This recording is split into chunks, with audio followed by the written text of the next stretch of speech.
Volvemos con Legítima Defensa. Gracias a todos y todas los que nos están mirando. Seguí poniendo el hashtag Legítima Defensa. Sostené esta tendencia por 25ª semana consecutiva. Tenemos el gusto de recibir a José Pepe Mujica acá en el estudio de Legítima Defensa. Una vez había estado en el programa, pero había salido por remoto, por pantallita. Pero ahora está acá en el estudio. Bienvenido, Pepe. Gracias por estar acá. Bueno, un gusto saludar a tu gente.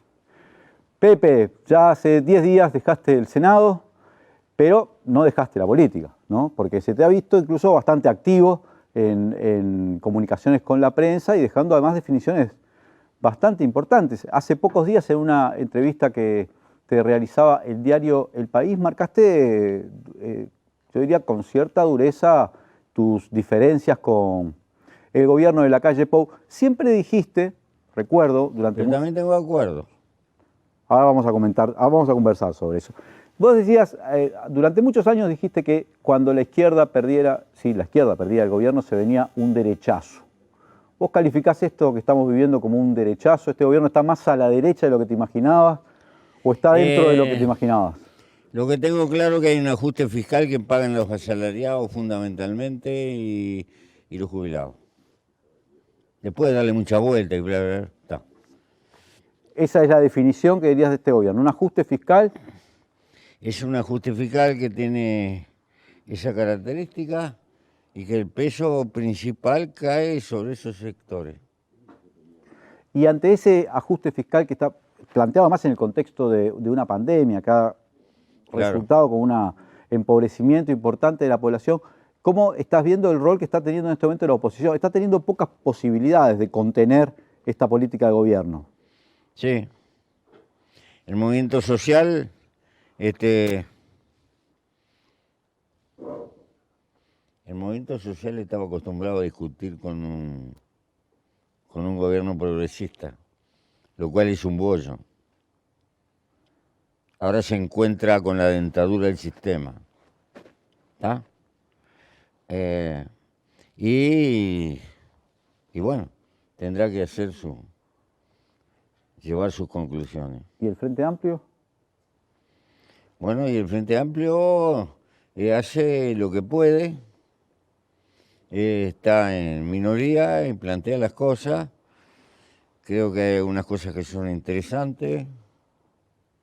De las más interesantes, por ejemplo, una sana conversación con la Cámara de Industria, aunque por los abusos que está pasando, esa tendencia que es la transnacionalización de todas las ramas de la economía, que está produciendo un abuso de compra sobre todo el sistema de pequeñas, medianas actividades de la economía uruguaya. Porque si a ti te compran lechuga, pagártela 90 días, o los trapos de piso te dicen, me tenés que dar 120 días para pagarte, porque si no los importo de Polonia, te das cuenta en la que te ves. Bueno, ese abuso está pasando como consecuencia que de la concentración del sistema de compra y una tendencia monopólica a concentrar toda la venta. Están comprando boliches chicos. Pero eso ya venía pasando. Claro que venía pasando, pero se está incentivando. Y creo que alguna cosa hay que hacer. Y en ese sentido, ¿qué está haciendo el Frente Amplio o qué está haciendo el gobierno? Hay un proyecto de ley que se está discutiendo, que se va a llevar y que va a generar bastante oposición, ya se están moviendo. Ya salió una oficina del gobierno a decir que limitar las grandes superficies es un error. ¿Está? Vamos arriba. Sí, bueno, el gobierno te ha tenido claramente una posición desde el principio de favorecer a los grandes capitales, ¿no? A los que ellos calificaron como las malla oro, ¿no? En ese contexto, las grandes superficies o las grandes empresas, me imagino que ingresan dentro de lo que ellos consideran que puede ser el motor de una eventual recuperación. Sí, es probable que piensen eso. Esta es una literatura relativamente conocida. Favorecer que haya la mayor libertad posible dentro del sistema. ¿Y qué pasa? Como concepto es lindo, aparentemente. Parece que es muy liberal. Pero claro, la libertad del tiburón con la sardina, le va a ir mal a la sardina. Entonces, termina coartando una de las libertades del propio sistema, que es la competencia. Porque se produce un grado de concentración que es exactamente contrario a lo que se perseguía. Ese es un peligro que hay. Pero bueno, anoté una nomás. Pepe, en la evaluación que podás saber, que probablemente ya hayas hecho de la ley de presupuesto que envió el gobierno al Senado, ¿sí? Está claro que hay un ajuste, se estiman alrededor de 15.000 millones de pesos el recorte, fundamentalmente además en áreas como la educación, la salud, la vivienda. También en la política de tierra, el Instituto Nacional de Colonización, por ejemplo, pierde Sí. casi el 90% del dinero que tenía para compra de tierras, ¿no? Sí, sí. ¿Qué evaluación haces en general? ¿Qué impacto va a tener ese presupuesto sobre la economía nacional? Y, o sea, ya no sobre las políticas sociales, sino sobre la economía nacional, porque el gobierno proyecta dentro del presupuesto un crecimiento de la economía, un rebote para el año que viene, que algunos senadores del Frente Amplio han calificado como una quimera, una cosa muy inconsistente. ¿Vos qué evaluación tenés hecha sobre esto? No solo del Frente Amplio, no. Economistas liberales tienen enormes dudas. Tuvo uno hablando conmigo en mi casa, notoriamente, y tiene enormes dudas de que eso se cumpla. Pero bueno, en economía seguro se murió en la sopa. Porque además hay un factor que es muy imposible de ver, qué es lo que pasa en el mundo, cómo van a tirar los precios internacionales. La historia política del Uruguay está asignada por ese fenómeno. Siempre las grandes crisis de precios de valor de lo que vendemos han generado crisis en el Uruguay. Somos tomadores de precios. Y esos factores van a jugar. Según CEPAL, toda América Latina va a perder por lo menos 10 puntos el PBI. Los cálculos que hacen en Uruguay que va a perder 4, 4,5, 5.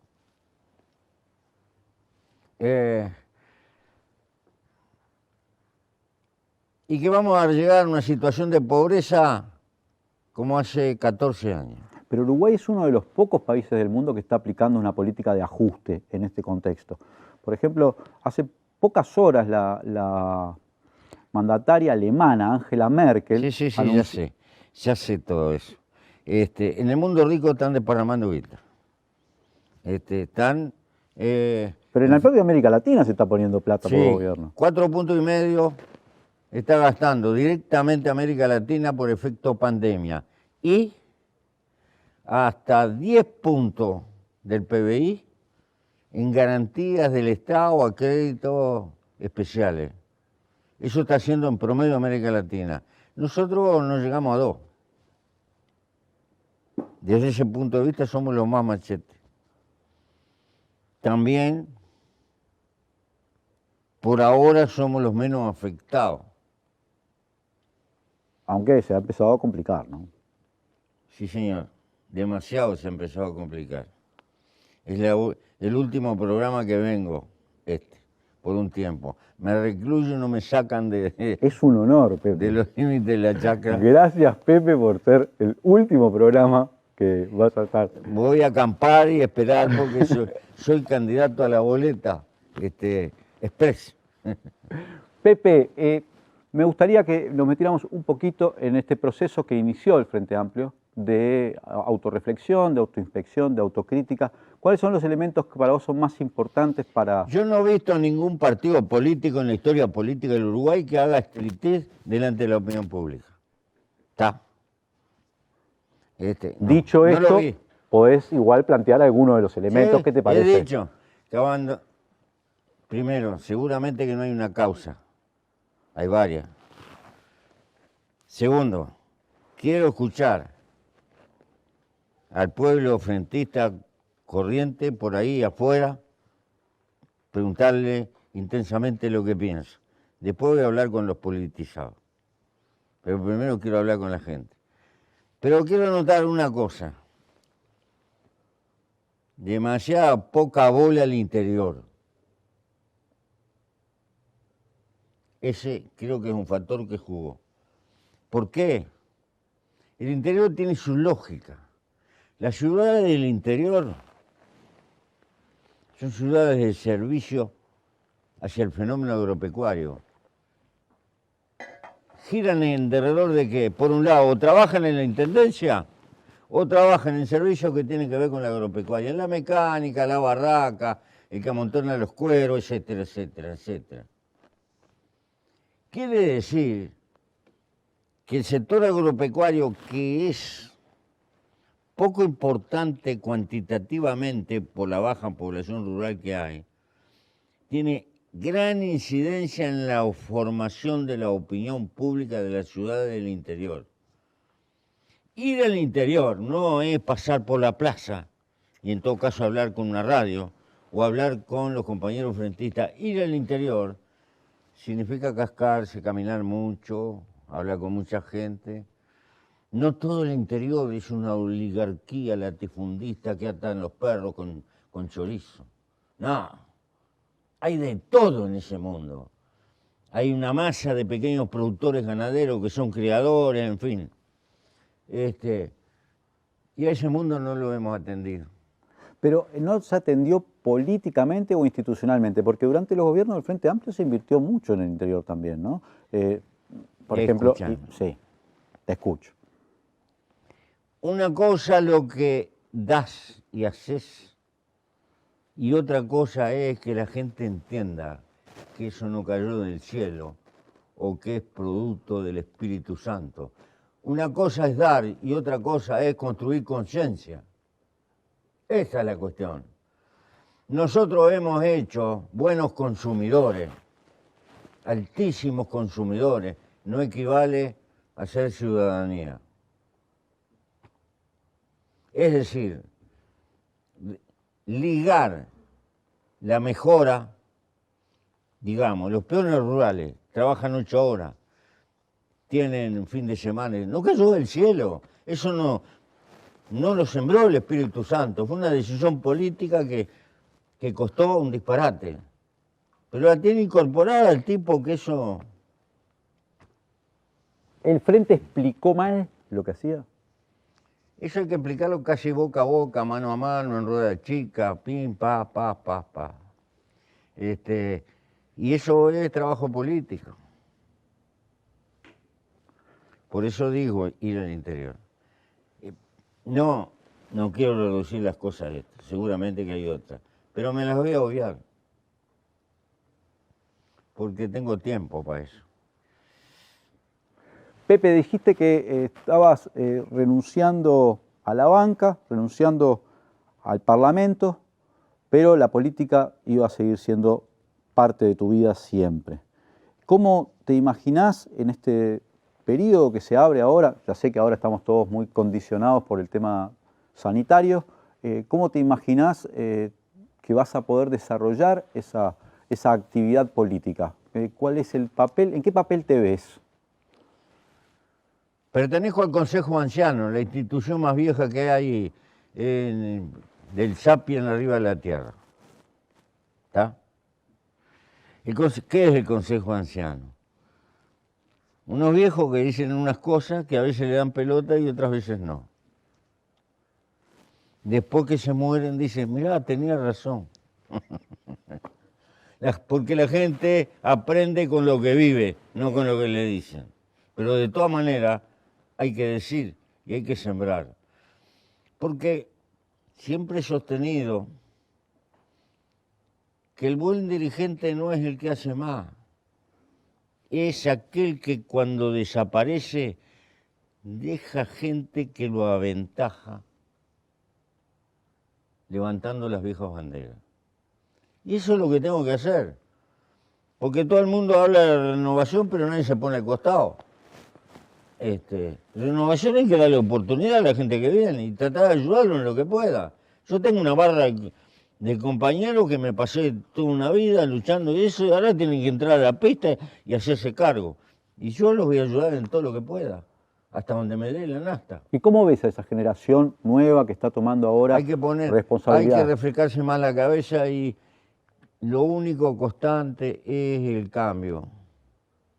A mí me tiene asustado la violenta transnacionalización de la economía, que no es más que una presión concreta de aquella vieja ley de la tendencia a la concentración del capital. No estamos descubriendo, lo que estamos descubriendo es un camino nuevo. Y acá digo, si no encontramos una respuesta, vamos a terminar todo de peones en las transnacionales. ¿Por qué? Porque antes eran grandes industrias, grandes grupos, pero ahora bien te compran los boliches, te liquidan las panaderías de barrio, te liquidan las farmacias, no queda nada. Entonces hay que dar una respuesta. Y la respuesta me parece que hay que luchar mucho en las ideas. Pepe, Que no es estar contra la inversión directa extranjera, pero no cualquier inversión,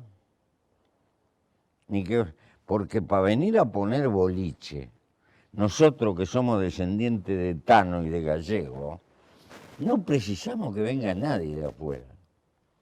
Precisamos que nos traigan procesos industriales complejos que suponen adelantos tecnológicos que no tenemos, o que nos den espalda para pelear en el mercado internacional. Pero para poner farmacia, no joda. Eso es otro capítulo de las venas abiertas. Porque ¿qué ponemos nosotros en el mercado? Bueno, creo que hay que salir de alguna fantasía. No toda inversión es lo mismo. Algunas son buenísimas, otras son más o menos, y otras mejor que no vengan. pero estamos ante un gobierno muy aperturista, al punto de que el ya presidente, sé. Yo digo lo que pienso, pero también en la izquierda hay que discutir estas cosas. El presidente, por ejemplo, hizo una especie de gira en un momento por medios argentinos, Sí. Convocando a argentinos para que vinieran, ya sabemos a qué argentinos además, ¿no? Casi intentando captar capital de fuga, ¿no? De la Argentina, daba esa sensación. Eso está lejos de ser inversiones productivas, ¿no? Está buscando otra cosa. Mirá, hermano, el muerto se asusta del degollado. Hay 24.000 millones de dólares de uruguayos que está fuera del país, que anda por ahí. Y nosotros precisamos inversión. La cosa es así. Vos estuviste conversando con gente que tenía dinero fuera del país para ver la posibilidad de que trajeran para invertir. Sí, sí. ¿Te dieron algo de pelota? ¿Te plantearon esto? ¿Podía ser una posibilidad? Yo no pienso, yo siembro idea. No se puede decir siempre lo mismo. Pero yo creo que los estados del porvenir, el Estado tiene que cumplir un papel, tiene que tener cada vez más recursos para mitigar las cosas que no va a arreglar jamás el mercado. Ahí tenemos el ejemplo chileno. La economía creció, todo lo demás, pero no creció el reparto y aparecieron problemas en la base de la sociedad que son explosivos. El Estado tiene que tener. Pero por la vía fiscal tiene que encontrar una forma de tener más ingresos. Bueno, es otro capítulo que está para discutir. Pepe, comentame un poco de estas, justo ahora que haces la mención de Chile, ¿cómo te impactaron estas 2 semanas, 2 fines de semana electorales? El de Bolivia, que permitió recuperar la democracia. Me llamó Piñera. ¿Te llamó Piñera? Sí, me llamó el otro día porque escuchó el discurso de ida.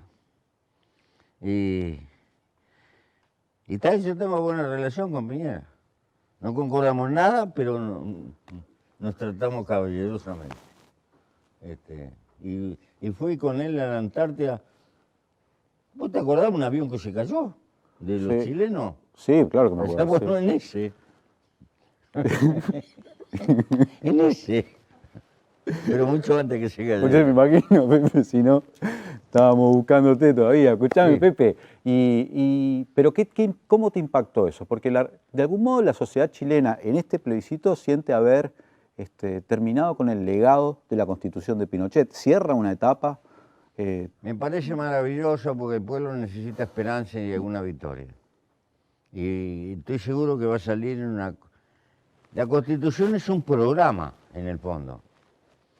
Y estoy seguro que va a ser un programa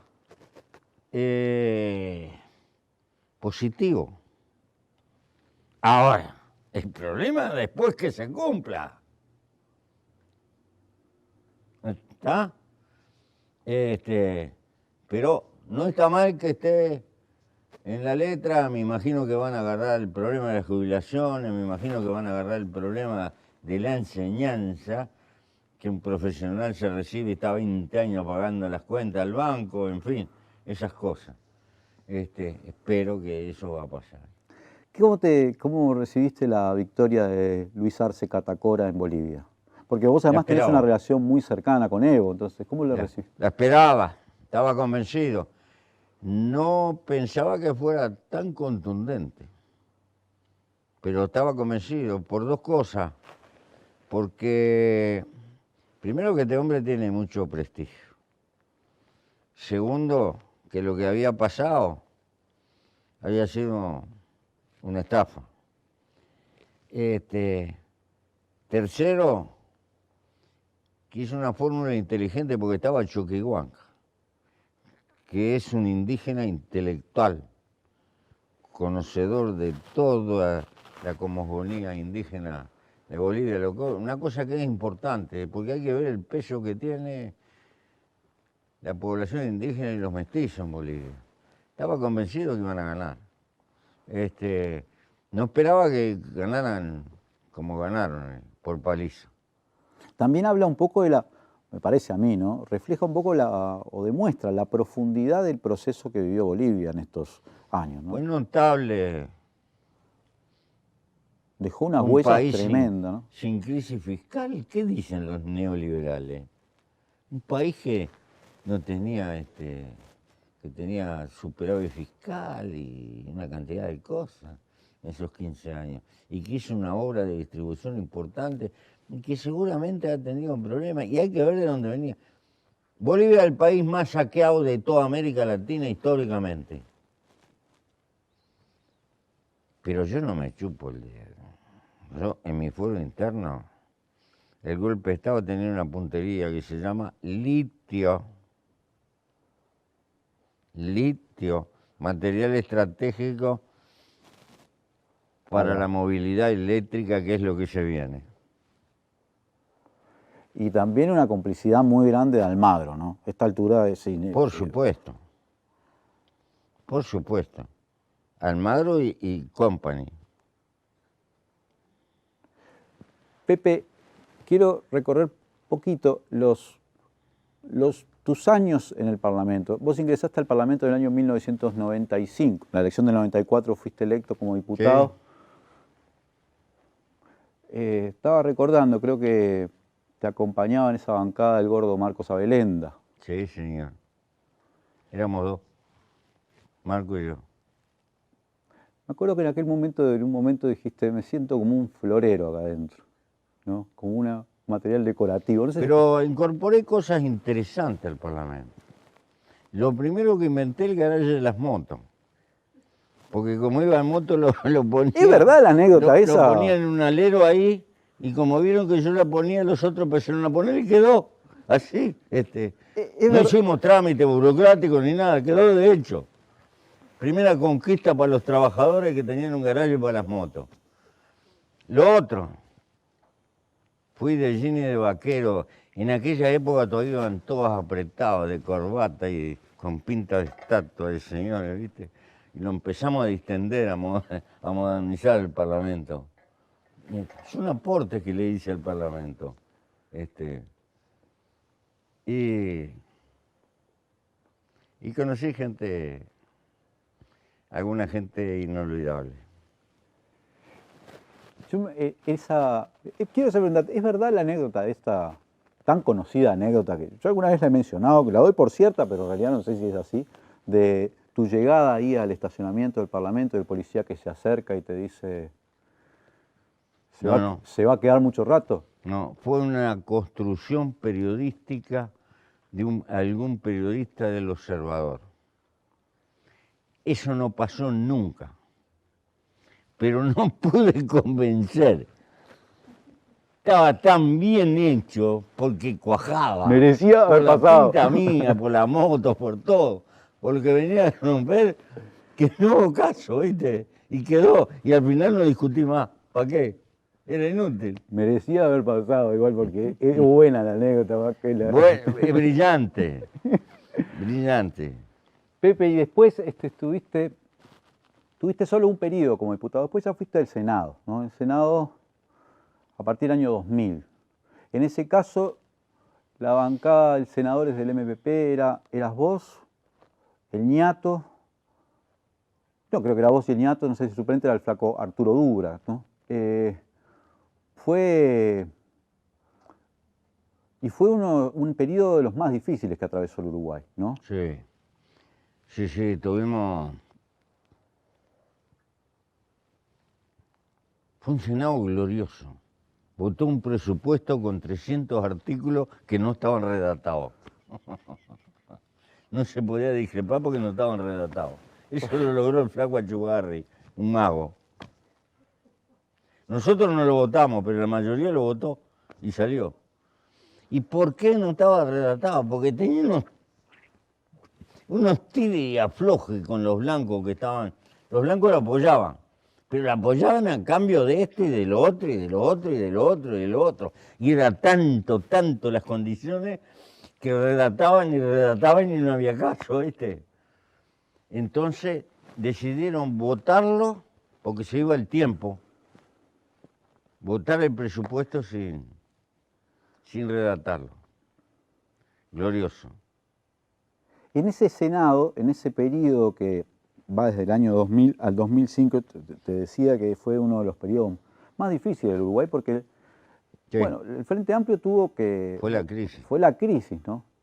Sí, fue la crisis por la corrida que empezó en la Argentina y en esa época todavía perduraba en el Uruguay el sueño de la nueva Luxemburgo.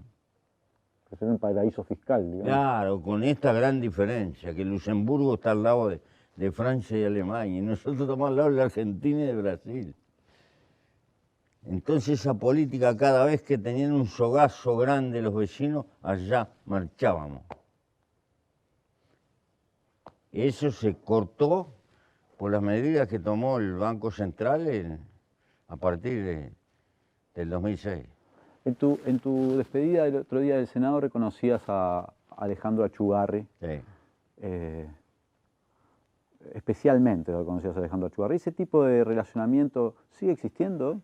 Hoy hay en el Senado o lo ves ahora como más complicado el relacionamiento gobierno-oposición, porque bueno, Achugarri era el principal senador de Jorge Era el Vaz. senador de gobierno, que tenía que lidiar con la coalición de aquella época y con la coyuntura. Después salió y fue de ministro. Y con ese temperamento que tenía. Recuerdo un día una delegación que lo viene a ver cuando es ministro.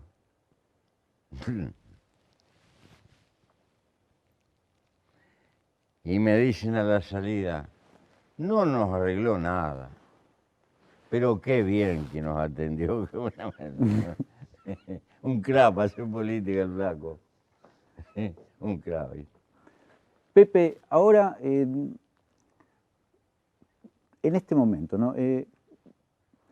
El Frente Amplio está, y todas las organizaciones, lo que podríamos llamar el movimiento social, la intersocial, está embarcándose en pocas semanas seguramente en una campaña de recolección de firmas por la ley de urgente consideración.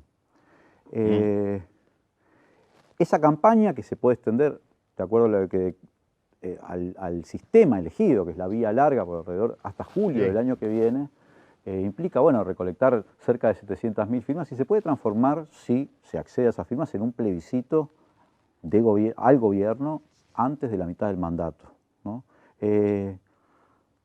¿Te parece, cómo estás viendo esa campaña? ¿Cómo estás viendo la posibilidad efectivamente de que se llegue a un plebiscito para derogar la ley de urgente consideración?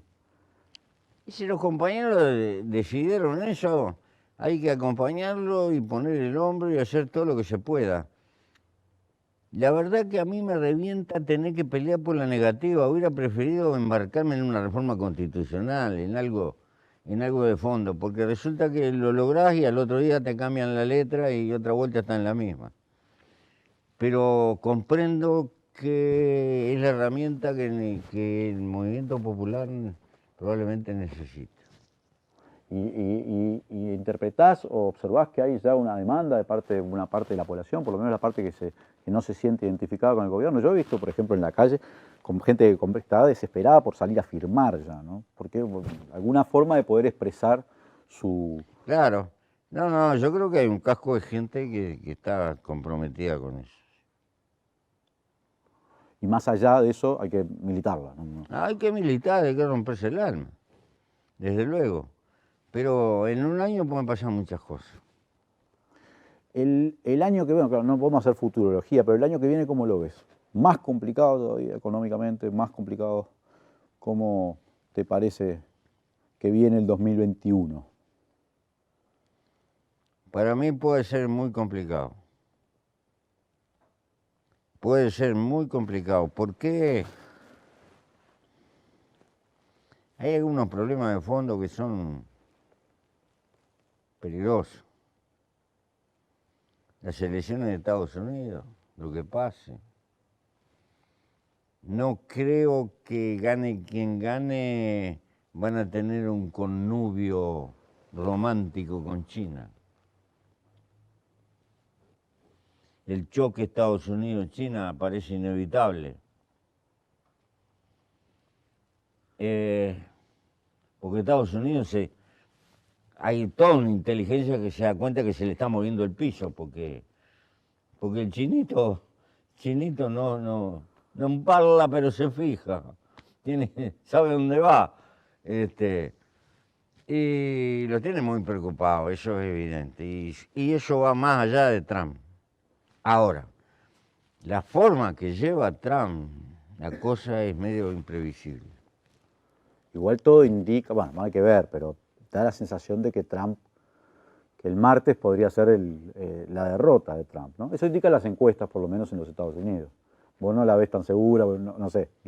Estados Unidos es medio indescifrado, que tiene un sistema electoral que es bravo de explicar, ¿no? Se puede tener la mayoría de los votos, pero no la mayoría de los que van a elegir, de los electores. Pero peor que Trump no puede haber.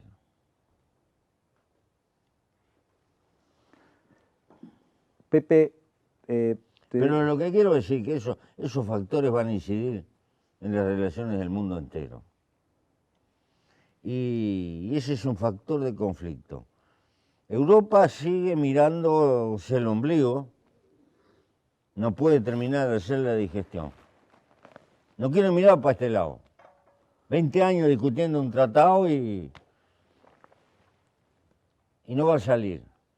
El pretexto es la selva amazónica. Pero eso es un pretexto, porque podría ser al revés, podría utilizar la fuerza que le da el tratado para que no pase eso en la selva amazónica. Es decir, por la positiva. Es decir, hacer un acuerdo condicionado. Pero no. Así que el panorama es enredado. Igual yo quería saber cómo lo veías en su expresión local en el Uruguay, porque leí hace poco declaraciones, por ejemplo, de Danilo Astori, el exministro, diciendo, bueno, se viene una situación, yo no sé si cuál fue el término que usó, si explosiva, pero consideraba que las medidas que estaba tomando el gobierno podían gestar una bronca social muy grande, ¿no? No sé si vos tenés una visión parecida o te parece que todavía el gobierno cuenta con herramientas como para... Herramientas tiene. herramientas siempre pueden aparecer. En primer término, viste que están haciendo una nueva fórmula de cálculo del PBI, con lo cual el Uruguay tiene un PBI más alto, con lo cual el déficit fiscal proporcionalmente es menor. Todo esto es un maquillaje en número, ¿no? Pero, y tiene capacidad de crédito afuera. Porque tan mal no estaba el país. Agarraron el teléfono y tenían crédito que estaban. Cuando a vos te fían con facilidad, es que tenés por lo menos pinta de buen pagador, ¿verdad? Y eso se lo dejó el gobierno, que digan lo que quieran. Cuando nosotros entramos, no nos fiaban ni un cándel. Y teníamos unos misiles, ya se olvidaron. Teníamos unos pagarés que se negociaron ahí. Y una de las cosas que hay que agradecerle a Danilo y a la gente que trabajó con él, porque le han dado tanto palo a Danilo que sería bueno reconocerle alguna. El manejo del endeudamiento, que lo trasladó casi en la mitad a pesos uruguayos y lo difirió en el tiempo a tal punto que tiene como 14, 15 años de promedio para pagar las deudas. El país no está ahorcado por lo que tenga que pagar. Bueno, ¿sería mejor que no debiera nada? Sí. Pero también se olvidan que cuando agarramos el gobierno, el PBI andaba por 13.000 millones más o menos, ¿no? Sí. Y ahora va a llegar a 60, con este maquillaje que hicieron. Algo pasó en esos 15 años. No, esa visión catastrófica, qué horrible, qué espantoso. Yo me acuerdo en la década del 90. La inflación, Bueno, en el gobierno de la calle, padre, por eso te superó digo. los 100 puntos, ¿no? Pero, por favor, entonces se plantean Pero bueno, parece que estamos en campaña política. Es como que no terminó nunca la campaña. No terminó, ya empezó. El problema, ¿cuál va a ser el candidato de ellos? Y hay varios para ese. Hay varios que quieren, ¿no? Eso en la dinámica del oficialismo puede generar muchas tensiones, ¿no? Vos, por ejemplo, claramente el partido del herrerismo tiene una conducción en este momento, pero bueno, Cabildo Abierto da la sensación de que pretende disputar en la próxima elección una candidatura. ¿Qué parece? No, para nada.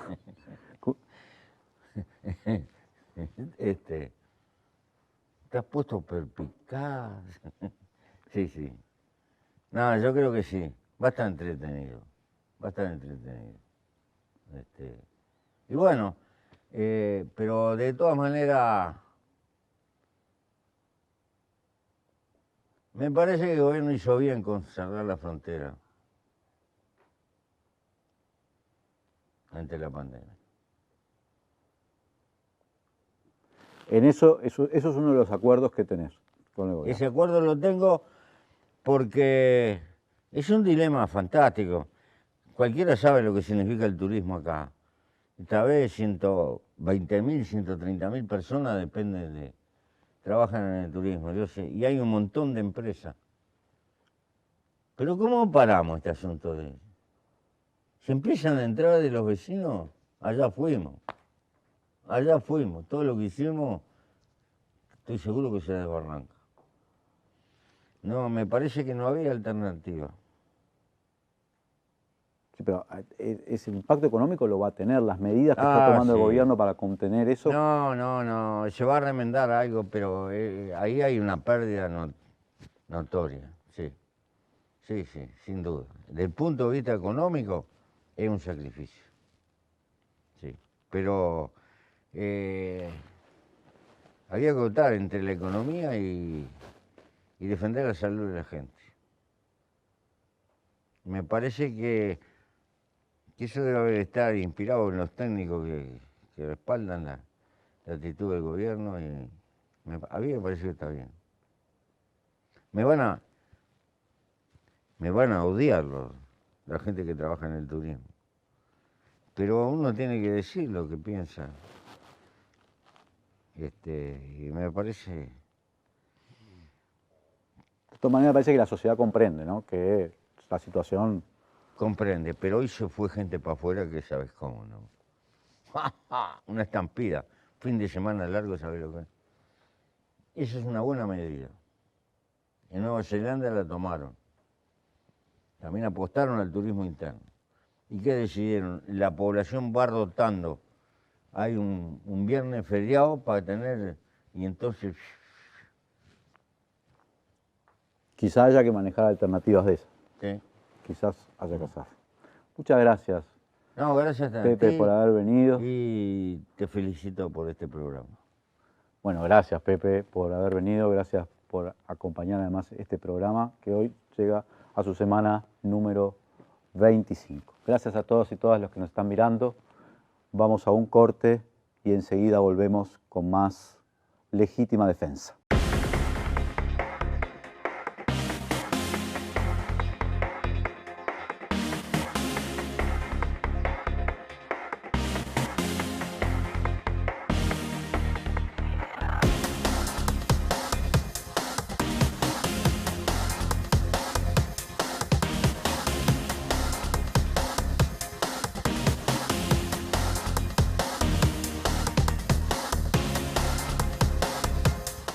En Casmu estamos para cuidarte también a la distancia, porque desde ahora todos los socios de Casmu cuentan con Telemed, un servicio de videollamada para que puedas consultar con médico o especialista desde tu celular, tablet o computadora sin moverte de tu casa. Desde la app o la web, Telemed Casmu te brinda una atención de calidad y rápida respuesta. Casmu, estamos para cuidarte.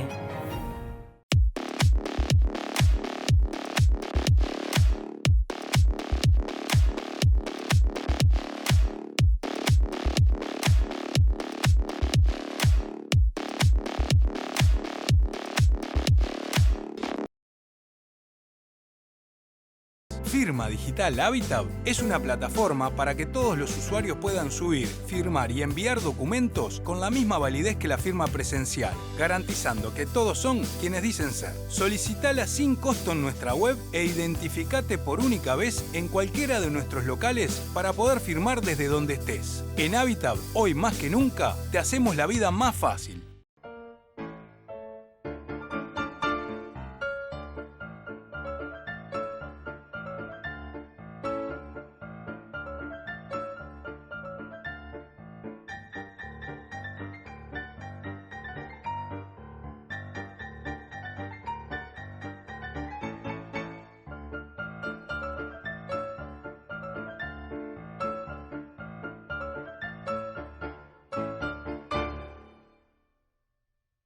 Volvemos con Legítima Defensa. Gracias a todos y todas los que nos están mirando. Seguí poniendo el hashtag Legítima Defensa. Si estás mirando en YouTube, poné me gusta, suscríbete al canal. Gracias por transformarnos por 26ª semana consecutiva en primera tendencia en redes sociales de Uruguay. Es un gusto poder recibir en nuestro programa y en nuestro nuevo estudio al senador Óscar Andrade. Bienvenido, Óscar. Bueno, felicitaciones por la nueva casa y el gusto es mío estar por acá y a la audiencia. Bueno, gracias, Óscar, por estar. Primero, déjame preguntarte por un tema de las últimas horas. La situación de Alfie es complicada, ¿no? Lo de Alfie es medio insostenible. Era un escándalo y ahora es un incendio descomunal. O sea, a priori, antes de conocer los contenidos de la participación de Alfie, ya el hecho de prestarse, porque no estaba obligado a ser parte del juicio, decidió ser parte del juicio. O sea, tomaste la decisión, ¿no?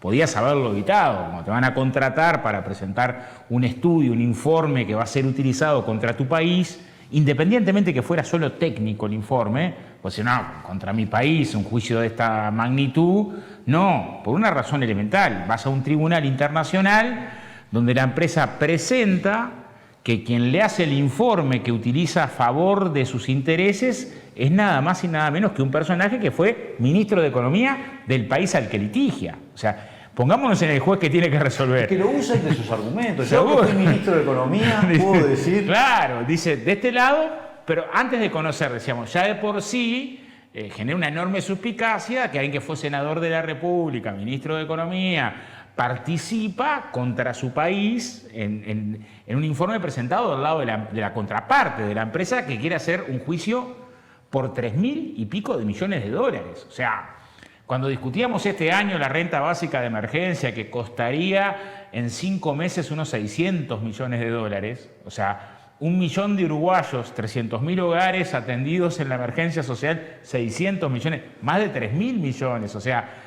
estabas quebrando al Uruguay, podés decidir no participar. Y si te pagan mucho, decís que igual no participo, porque no puedo, después de haber sido un dirigente político, senador de la República en el 2005-2009, antes ministro de Economía, participar desde este lado del mostrador en el litigio.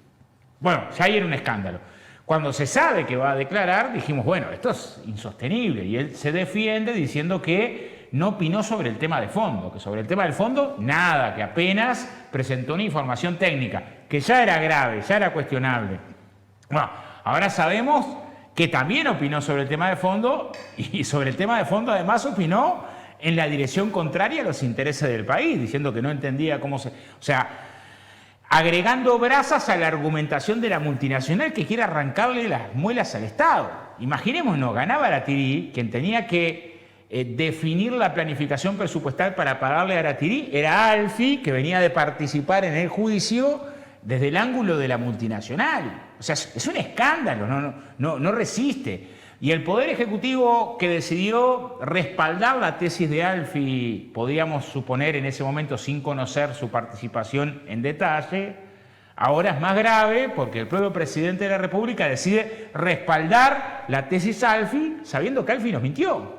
Porque lo que sí dijo hace unos meses Alfi fue sostener de que no había omitido opinión sobre el tema de fondo. El presidente lo llamó hoy y le dijo, sí, claro. Lito, yo te respaldo. Yo te respaldo, ¿no? Es insólito. O sea, cuando un historiador venga y recoja este episodio, va a ser una cosa curiosa. Supongo que resaltará con la perspectiva de los años aún más. Pero no hace falta la perspectiva de los años para colocar un componente que es escandaloso. Yo creo que de los escándalos más grandes... ¿Y qué va a hacer la bancada opositora? Bueno, lo primero que hicimos fue tratar de discutirlo públicamente. Decir, bueno, tratar de que no pase desapercibido como una anécdota. Porque, ¿qué pasa en este tiempo? Hay hechos muy graves que están pasando como anécdotas, sin mucho vuelo, muchos, importantes. Algunos que afectan a miles de familias de uruguayos. Tratar de que no pase como anécdota. En principio fue sacar un comunicado público, vamos a hacer una reunión bicameral de diputados y senadores para definir una estrategia común de a quién convocar, en tanto no es un ministro, no sería una convocatoria directa, pero tiene que haber explicaciones, no puede quedar por esa.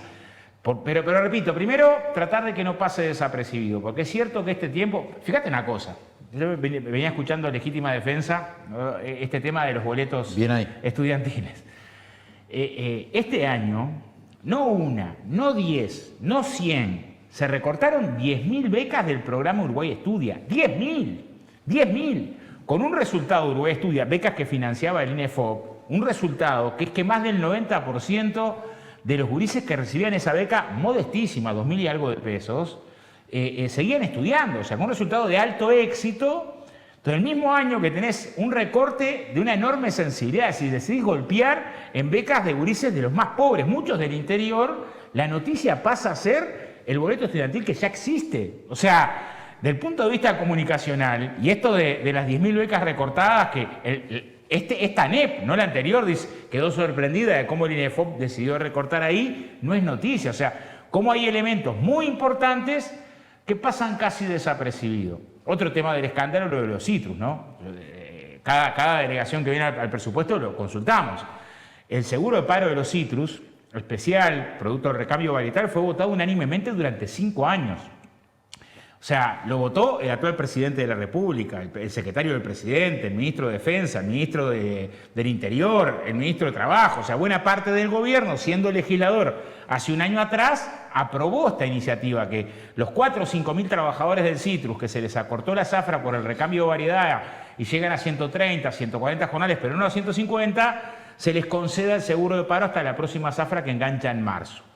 Ese requiere iniciativa del Poder Ejecutivo, pero legisladores de los partidos tradicionales en el 2015, 2016, se pronunciaron en la Cámara de manera desgarradora sobre el tema del citrus y este año no hay seguro de paro del citrus. O sea, no hay iniciativa del Poder Ejecutivo porque Economía dice no. Estamos hablando de 4.000 trabajadores de los más pobres del Uruguay. Tendría que ser la tapa de todos los diarios. Es decir, ¿cómo puede ser, o por lo menos que se le consulte, que usted, que hace unos meses era legislador y aprobaba esta iniciativa, este año, en medio de una pandemia donde hay más dificultades económicas, le niega, o sea, entiende que por acá es que se recorta y estos temas no logramos que formen parte de la agenda? Entonces, lo que me preguntabas de Alfie, tratar de que forme parte de la agenda. No nos puede pasar desapercibido la participación del director del OPP en un juicio contra el Uruguay de esta magnitud.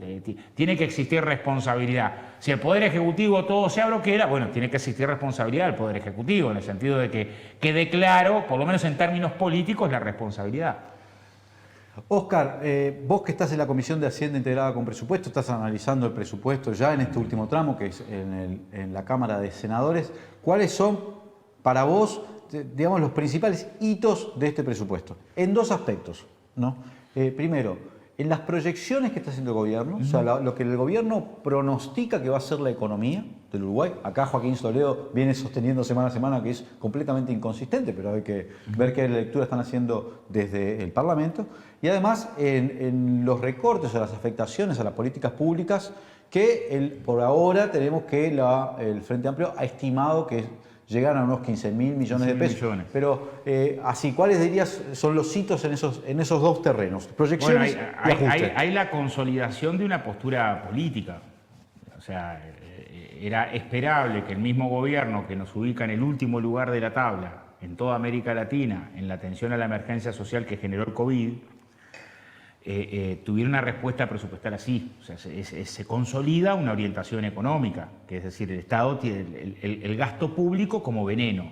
O sea, la perspectiva de que es una buena noticia menor gasto público de por sí, sin tomar en cuenta las repercusiones que tiene ese gasto público en la vida de la gente, en la economía, en la sociedad, en la salud y demás.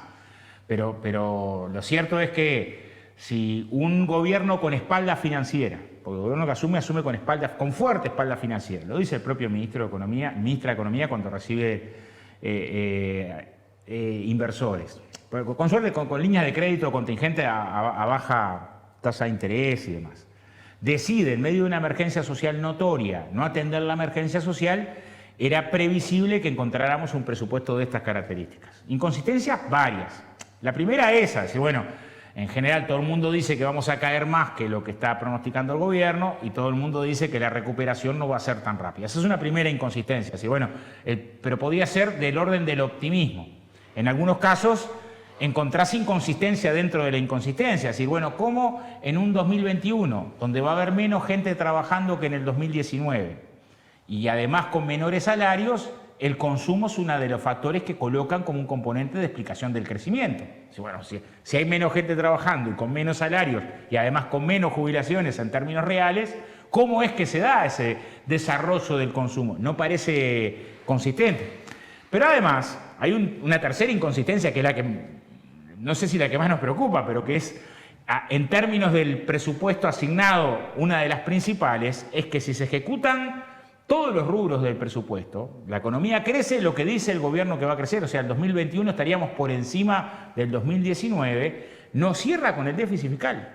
O sea, no hay forma que cierre con la perspectiva de tendencia del déficit fiscal. Esto se lo explicamos lo colocamos con mucha claridad cuando vino la delegación del Ministerio de Economía, decidió no responder. Y cuando el presupuesto tiene una llave que dice, si no me dan los números del déficit fiscal, puedo recortar más, o sea, no adjudicar lo que está votando el Parlamento, el pronóstico es que estos 15.000 millones son solamente el primer tiempo del recorte y que el recorte presupuestal es mucho más profundo que los 15.000 millones. Y ya lo tienen claro. Sobre todo en determinadas áreas. O sea, acá ¿quién paga el pato? Cuando justo Alfie colocó una frase cuando colocamos el tema de los recortes que dice, no es recortes, es eliminación de excesos. Entonces se ve que el salario de los maestros era un exceso, el salario de los profesores era un exceso, la inversión en vivienda era un exceso. O sea, uno ve dónde se recortó y claramente los componentes, los que más mueven es salario y jubilaciones. O sea, el grueso del presupuesto se ajusta por el lado de salario y jubilaciones y ese ajuste lleva a otros ajustes de la economía. O sea, lo van a sufrir decenas de miles de pequeñas y medianas empresas y comercios que viven del mercado interno, o sea, viven de los salarios y las jubilaciones y por lo tanto la perspectiva de la recaudación es una perspectiva crítica en el mediano plazo. O sea, es una medida hasta en los términos del déficit muy complicada el camino que se toma, muy parecido al que se tomó en el 2000. ¿Qué hubo que hacer después? Ajustar lo que el presupuesto había resuelto en materia de vivienda, en materia de transporte y obras públicas, que es lo más fácil de recortar, rubro inversiones, es más fácil que remuneraciones recortar de lo asignado. Eso generó menos actividad económica, por tanto menos recaudación y por lo tanto más déficit. O sea, no es un camino novedoso el que estamos transitando, es un camino que ya transitamos, que tiende claramente, o sea, al retiro del papel del Estado en un momento de emergencia, y al retiro del papel del Estado en un momento de emergencia, lo que termina provocando es mayor nivel de desigualdad. Y uno mira dónde se recortó, o sea, a ver, vivienda, 2019, 318 millones de dólares, 2021, 186. Vivienda, que era uno de los elementos buque insignia de la campaña electoral. O sea, en áreas de mucha sensibilidad, el recorte en la ANEP, vamos a un presupuesto que golpea fuertemente las condiciones de vida de la gente, que después se va a reflejar en cosas como esta, lo de los trabajadores del Citrus, lo de las becas recortadas, lo de menos posibilidad bueno, el programa de mejoramiento de barrios, que tenés ahora 170 trabajadores de ahí pendiendo de un hilo, pero sobre todo, o a la vez, simultáneamente, 60.000 uruguayos solamente en Montevideo afectados por obras que se detienen. O sea, el resultado último, después que se va el humo y la número y la gráfica, es que hay gente que vive peor cuando se retiran políticas, porque sobre todo son políticas que ayudan a generar acciones contra la desigualdad.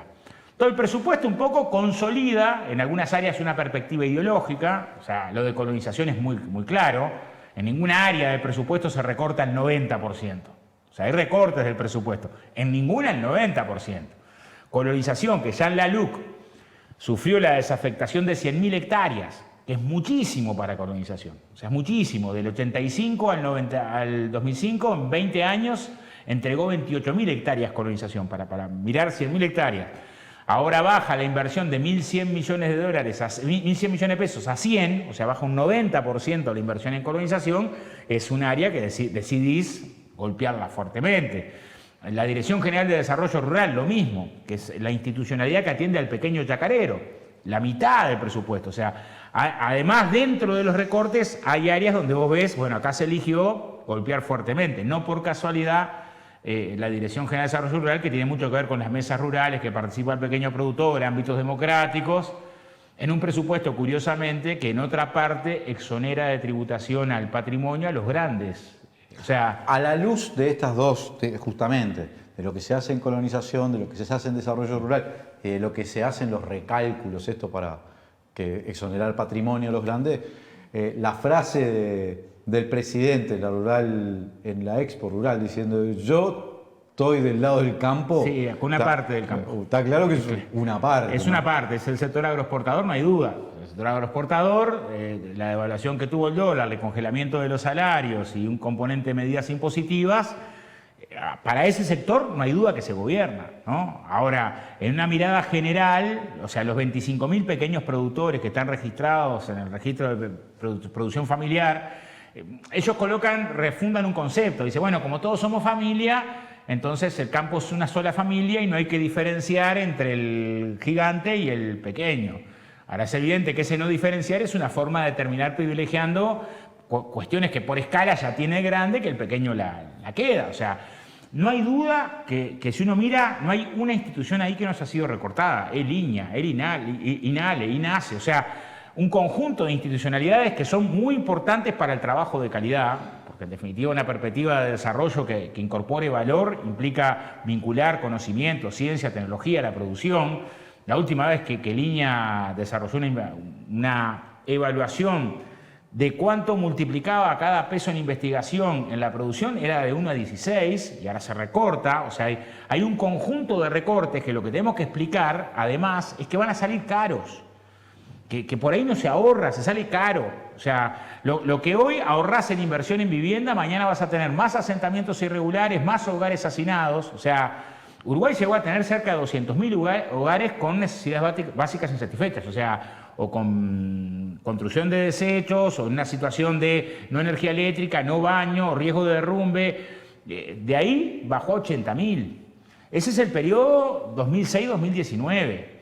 El retroceder en esa dirección, en esa lógica, mañana lo pagás en salud. O sea, mañana lo que vas a tener es más gurises con asma. O sea, el retroceder en la inversión ahí, lejos de un ahorro, termina saliéndote muy caro. Y yo creo que elegir ajustar en medio de la crisis que generó la pandemia es de las peores decisiones políticas. De las peores.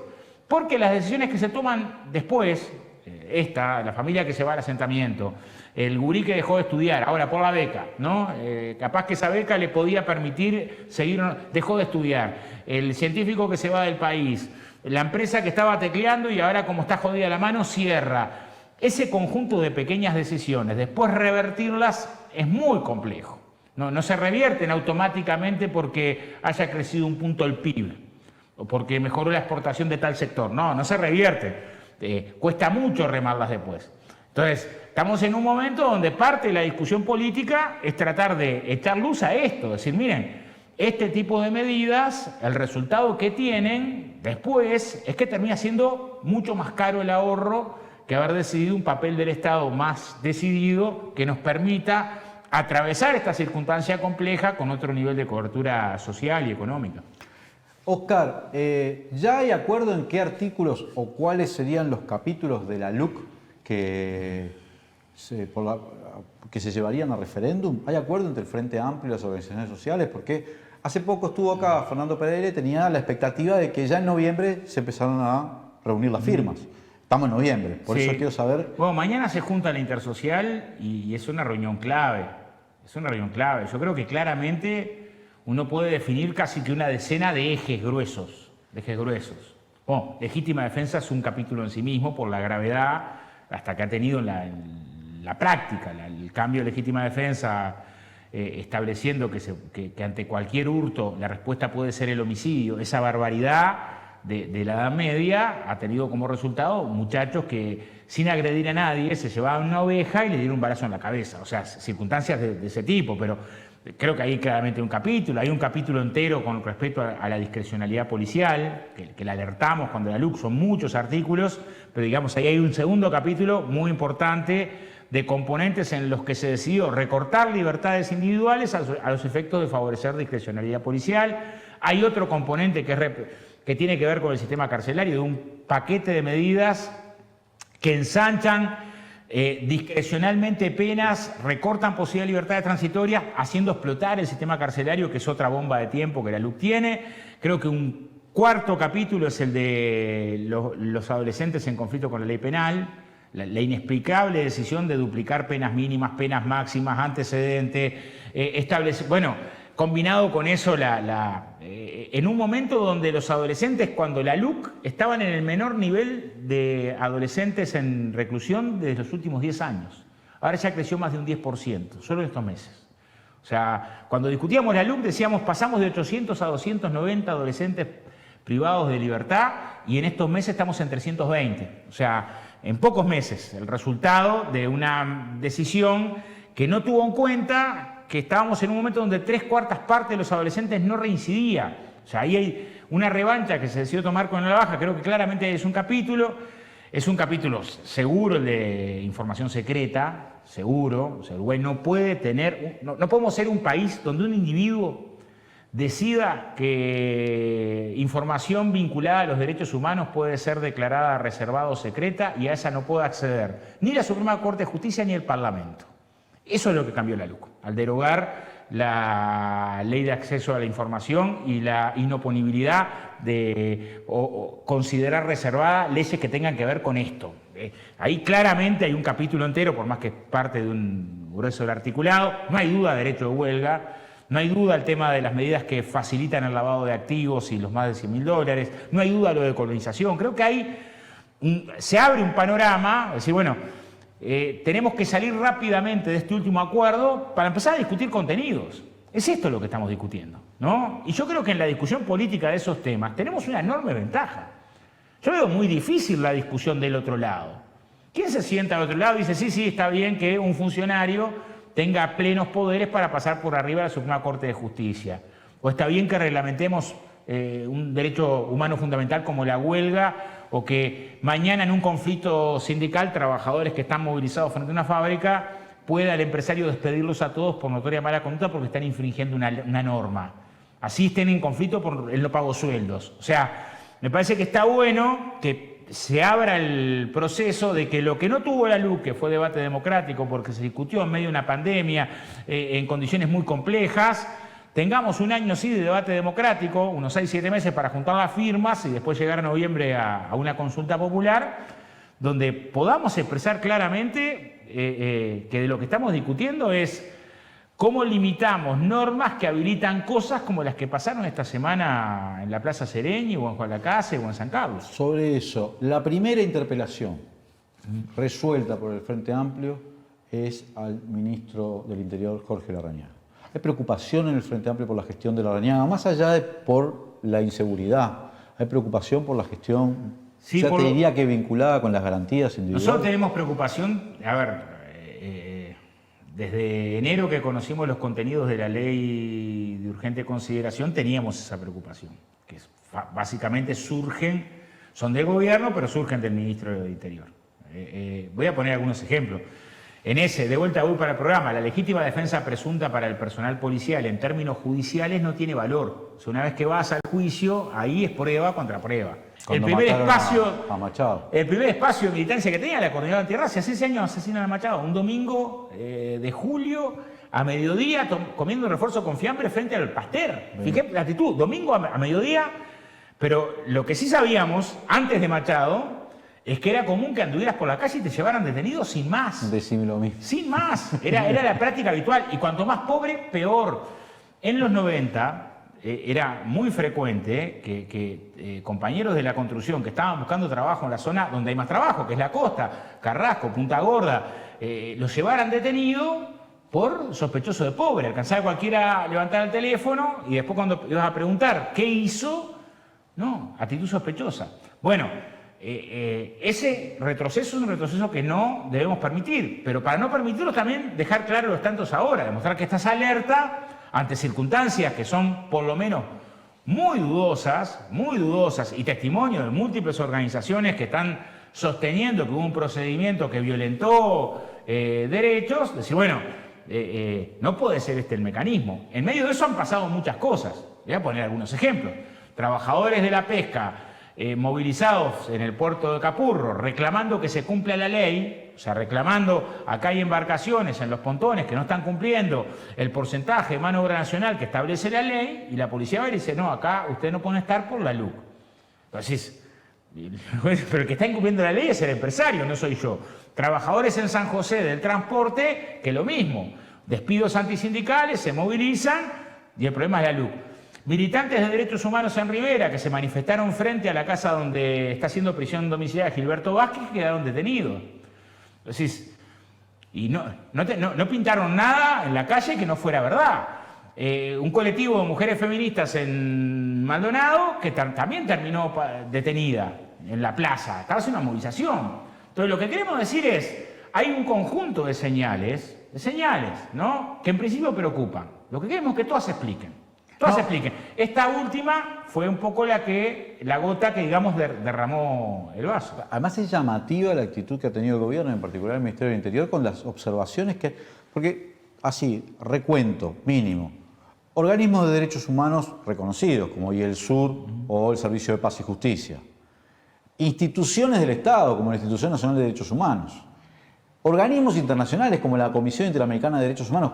4 organismos de ese calibre ya se han pronunciado en pocos meses y el gobierno en todos los casos no solo ha desestimado, sino que ha salido con fuerza a replicar a esos organismos, ¿no? Eso es que en algunos casos voy de vuelta al nombre del programa. Cuando se aprueba el artículo 1 de la LUC, que es esta legítima defensa, desfilaron todos los especialistas. La Cátedra de Derecho Penal y Criminología de la UDELAR, que fue contundente, pero durísima, diciendo que es una barbaridad, esto es impresentable. La Cátedra de Derecho Penal de la Universidad Católica, ¿no? Diciendo, no hubo un solo especialista en derecho penal que dijera esto no, por favor, no hagan este cambio en esta dirección. Todos los cambios empeoran, todos. En algunos casos de manera inexplicable. El articulado anterior sostenía que no podías ampararte en legítima defensa para una revancha, digamos, motivado por el odio. Se sacó. ¿Cuál es el mensaje a la sociedad?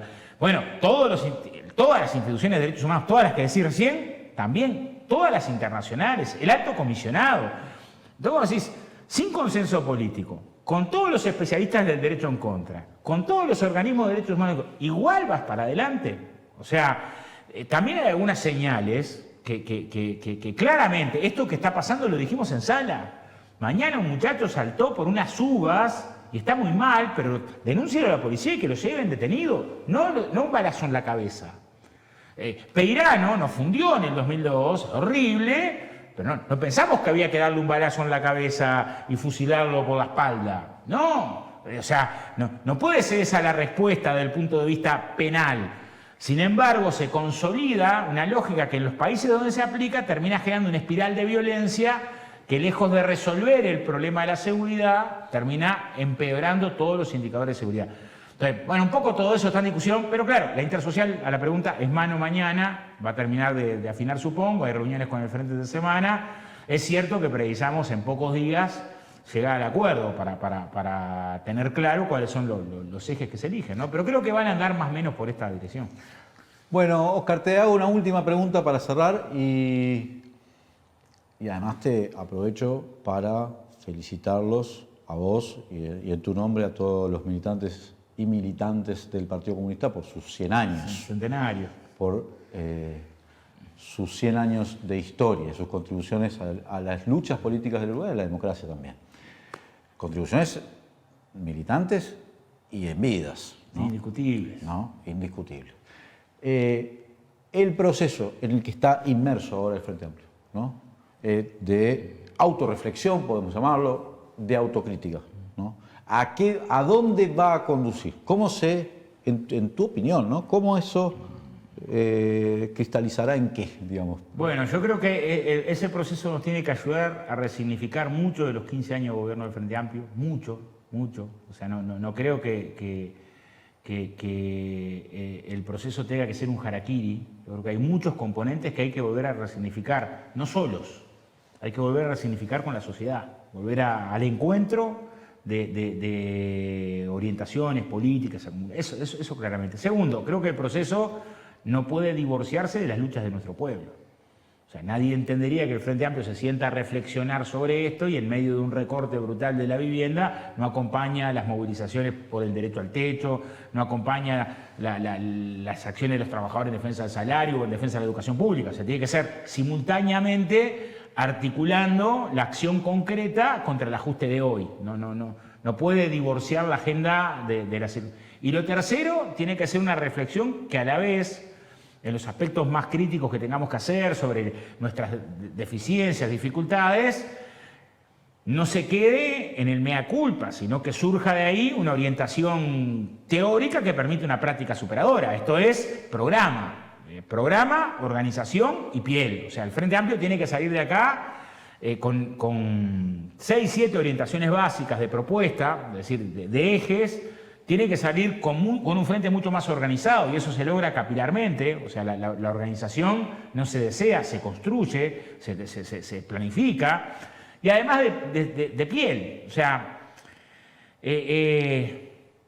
cada frente amplista tendría que tener la capacidad de que le duela la beca hasta que se pierde del INEFOP, aunque no le toque. El recorte en salud pública, el trabajador que queda sin changa, el dolor del compañero que está ahora en Belén, citrícola, que está sin saber con qué come hoy. O sea, simultáneamente es de piel, es de sensibilidad con el dolor de tu pueblo. Yo creo que todo eso junto es lo que tiene que orientar el proceso de reflexión. No precisamos una reflexión acartonada o de gabinete. Yo creo que es poner pensamiento en la vida. Esa que, como decía Cita Rosa, andaba al lado del hombre que iba rumbo al cerro y pintando carteles. Un poco por ahí, no precisamos una reflexión vacía, sino desde ese lugar. No es solamente cómo pensamos, sino también desde dónde pensamos y hacia dónde pensamos. Un poco esa síntesis, porque si no pareciera, hay muchos muy interesados en la autocrítica al frente, ¿viste? Otros no la hacen, ¿no? Vos dirás, ay, parece que hay una obsesión, ¿viste? Y te van poniendo el molde de la autocrítica, te eligen los temas, te los ponen por el titular, ¿no? Y vos decís, bueno, pará. Precisamos un proceso de reflexión plural, unitario, fraterno, profundo, comprometido, pero también desde el lugar de que no podemos regalar ni un milímetro cada uno de los pasos que dimos y conquistas que dimos con nuestro pueblo, porque no podemos ir a un debate en el que al final parece que te estás arrepintiendo de todo, ¿viste? Al final parece que la única actitud posible es que te estás arrepintiendo de todo. Y vaya, cada vez que repasamos el proceso de la historia de los 50 años del Frente Amplio, 15 de esos en el gobierno, pero muchos de esos en la resistencia a la dictadura, muchos de esos en la oposición al neoliberalismo, si hay cosas como para enorgullecernos, muchas, y también hay que elegir de qué lugar te vas a parar para hacer la reflexión, ¿no? Muchas gracias, Óscar, por habernos acompañado. Gracias a ustedes por la invitación y felicitaciones por la Casa Nueva. Muchas gracias. Gracias a todos y todas los que nos están mirando. Vamos a seguir poniendo el hashtag Legítima Defensa. Si estás en YouTube, poné me gusta, suscríbete al canal. Vamos a un corte y enseguida volvemos con más Legítima Defensa. Mayor concentración de poder por parte de los mismos dueños de siempre, que además ya no tendrán que pagarle al Estado por el uso de las licencias que son del Estado, o sea, de todos nosotros. Tampoco habrá más publicidad gratuita para la campaña de bien público. Recientemente se aprobó un decreto que aumenta el tiempo de publicidad en los canales, tiempo que está regulado por la Ley de Servicios de Comunicación Audiovisual, y se eliminan los artículos que protegen a los sectores más vulnerables de la sociedad. En resumen, la Ley de Medios fue redactada en conjunto con Andeu, la cámara empresarial que representa a los dueños de los grandes medios de comunicación.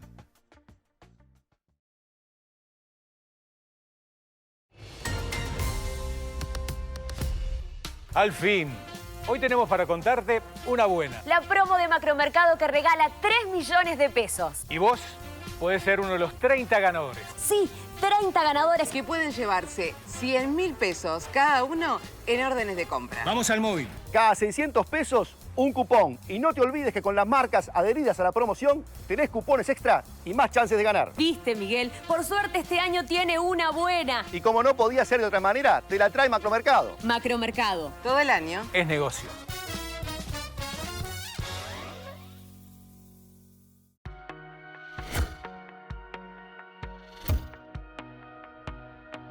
Existir Sociedad Anónima es el único importador oficial de repuestos para camiones Sharp. Trabajá tranquilo con repuestos originales y vení a visitarnos en nuestra nueva planta de la Ruta 1, kilómetro 28500. Volvemos con Legítima Defensa. Muchas gracias a todos y todas los que nos están mirando desde Uruguay y desde todo el mundo, porque hay uruguayos y uruguayas por todos lados que nos miran y nos mandan mensajes, lo cual además nos hace sentir muy bien. Sigan poniendo el hashtag Legítima Defensa porque le ganamos a Lali Espósito, pero ella puede retomar la delantera en cualquier momento, porque no subestimemos semejante adversaria, ¿no? Tenemos el agrado de recibir al profesor Óscar Botinelli para... Bienvenido, Óscar, ¿no? Para comentar, analizar un poquito qué pasó en estas elecciones departamentales del pasado domingo. Más allá de la lectura inmediata que podemos decir, bueno, el Partido Nacional obtuvo 15 intendencias, el Frente Amplio obtuvo 3, perdió 3 de las que tenía, el Partido Colorado mantiene su bastión inamovible en el departamento de Rivera. ¿Cuál es tu primera lectura de este resultado electoral? ¿Qué nos está diciendo el panorama político nacional en este momento? Bueno, yo diría lo siguiente. Hay que diferenciar lo que es la lectura de ganancia y pérdida de territorio, donde claramente hay un gran golpe del Frente Amplio y un gran avance del Partido Nacional, de lo que es el resultado en términos sociológico-políticos, es decir, qué señales da la población. El tema es el siguiente, el punto de vista de ganancia y pérdida de territorios hay que analizarlo respecto al 2015. Entonces, bueno, ahí hay un retroceso muy grande del Frente Amplio, mantiene sí los bastiones de más población, Montevideo y Canelones, mantiene Salto, pierde 3 departamentos, pierde muchas alcaldías importantes, además, Piriápolis, San Carlos, Chuy, Bella Unión, para citar algunas que son además muy significativas.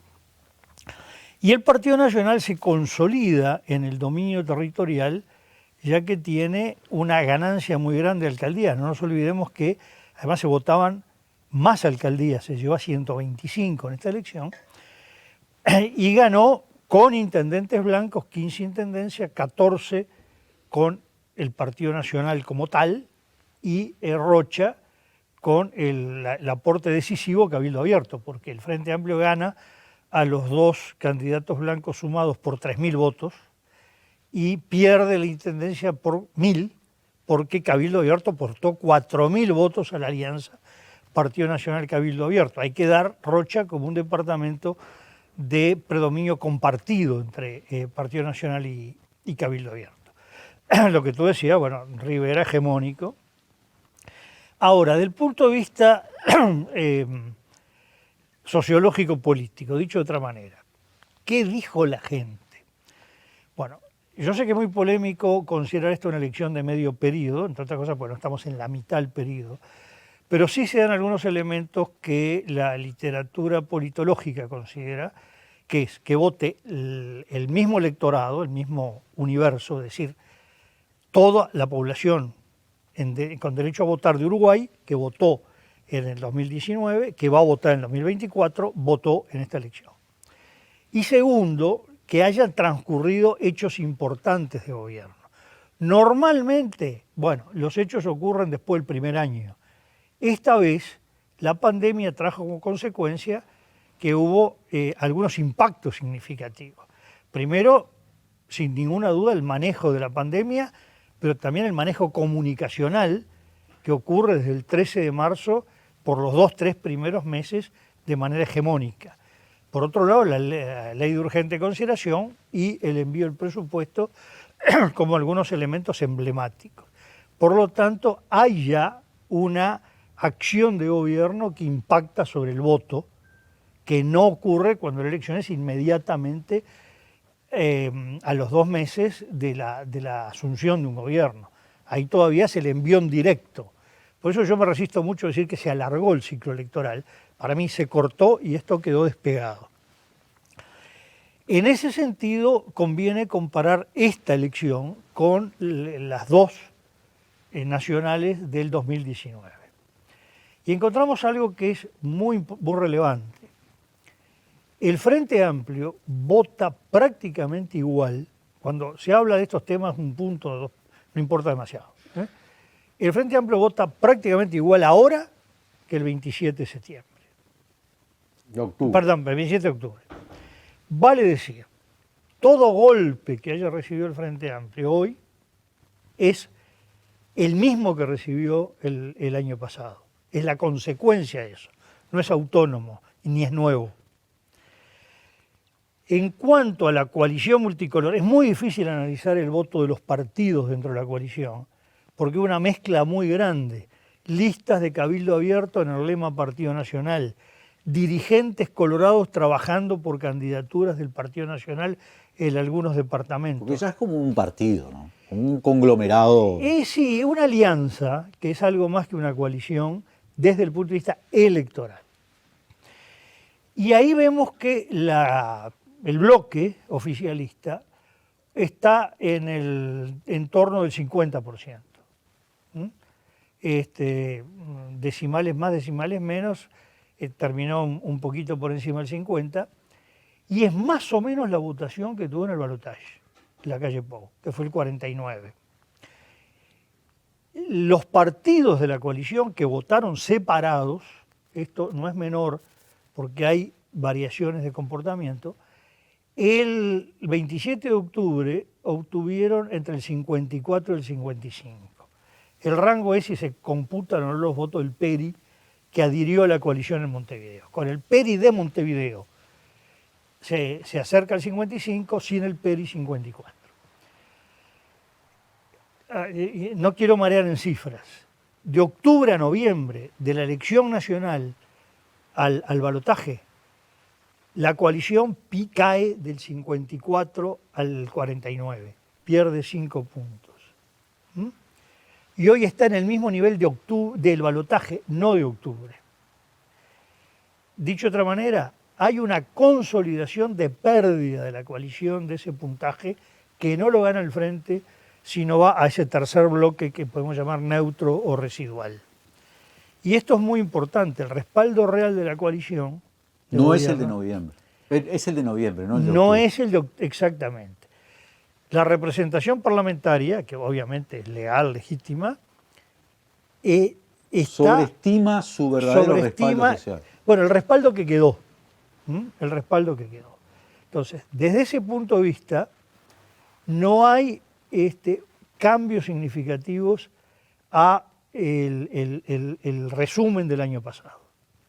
Eso a mí me parece muy importante, de alguna manera una especie de empate. Claro, lo que ocurre es que en materia territorial, como termina definiéndose y creándose sobre lo departamental o lo local, en lo que fue la pérdida grande que el Frente Amplio recoge del 2014, 2015 a 2019, se traduce en pérdida muy grande de centros de poder.